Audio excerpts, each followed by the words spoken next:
Welcome to the deep dive. Today we're looking at yttrium-90 tear. It's really a cornerstone for treating liver cancers using that dual blood supply so effectively. It really is. But, even with its efficacy, understanding the potential downsides, the adverse events, is just paramount for keeping patients safe. Absolutely. So our goal today is really to give you, the interventional radiologist, a practical guide. Exactly. We want to break down prevention, identification, and management of TAR toxicities. And the core idea seems to be meticulous planning and technique. That's the big takeaway, really. Yeah. Careful pre-procedure work and precision during the procedure itself are your best tools against complications. Let's dive in. Okay, let's start with the liver itself. RILD, radioembolization-induced liver disease. What does that look like clinically? Right, RILD. It typically shows up maybe 1 to 2 months after TAR. Think jaundice, think anapterychocytes. It's basically radiation causing a veno-occlusive disease picture. And who's most at risk here? Key risk factors you need to remember. Definitely pre-existing liver issues like Child-Pugh B7 or higher.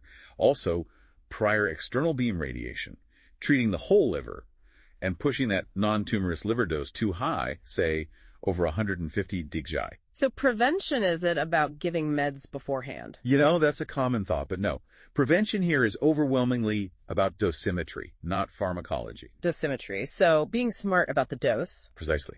Strict patient selection, you really shouldn't treat Child-Pugh C patients. Meticulous dose calculations, maybe even cutting the dose by 10-20% in high-risk folks. And treating just a lobe or segment when possible, that helps too. And if it does happen, how do you spot RILD? Clinically, it's that fatigue, jaundice, sites around 4 to 8 weeks later. But the labs are quite distinct. Distinct how? You'll see big jumps in alphos and total bilirubin. But the transaminases, the astalt, they're usually normal or just mildly up. That pattern really helps differentiate it. Okay. And management? It's mainly supportive care. High-dose steroids are pretty much the standard treatment.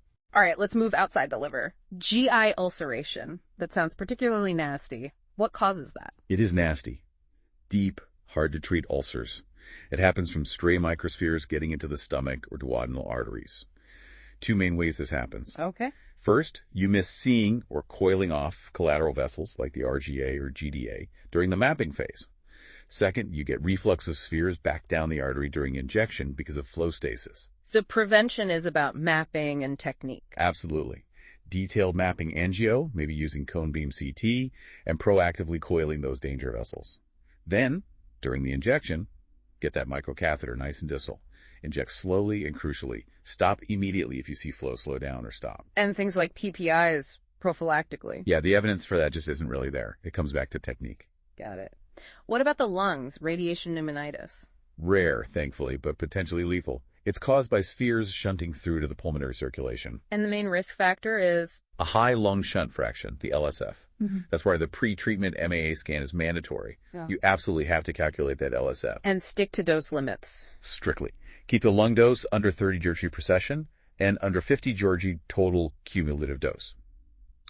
And there's some suggestion, that resin spheres might need even lower limits than glass. How does pneumonitis present?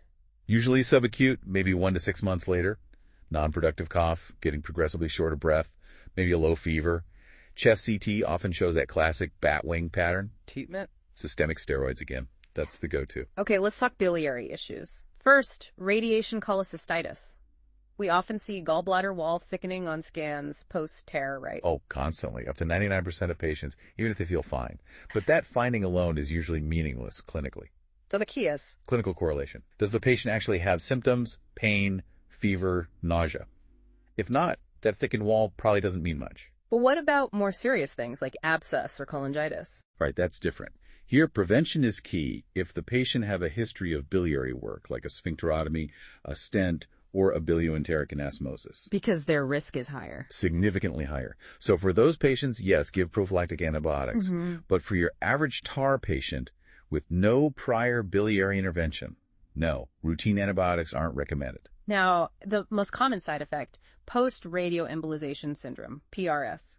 Yep, 20-70% incidence, fatigue, Low fever, maybe some belly pain, nausea, not feeling hungry. It feels a bit like the flu. And the crucial point is, It's self-limiting. It gets yeah, better on its own. You need to distinguish it from the more serious things like real or infection. Management is just supportive antiemetics, pain relief. which kind of brings us back to the idea that prophylactic meds aren't the main answer generally. Exactly. Weak evidence for steroids to prevent REALD. Weak evidence for PPIs to prevent ulcers. It really emphasizes that our best tools are physics, planning, and technique. So, wrapping up, the main message for minimizing TAR complications is Meticulous prep work, patient selection, thorangiography, careful dosimetry, and then disciplined, precise execution during the procedure itself. even with progress, there are still evidence gaps, especially with prophylactic meds. Definitely need more trials there. But TAR really underscores that in IR, often our best safety tools aren't new drugs, but just rigorous assessment and skillful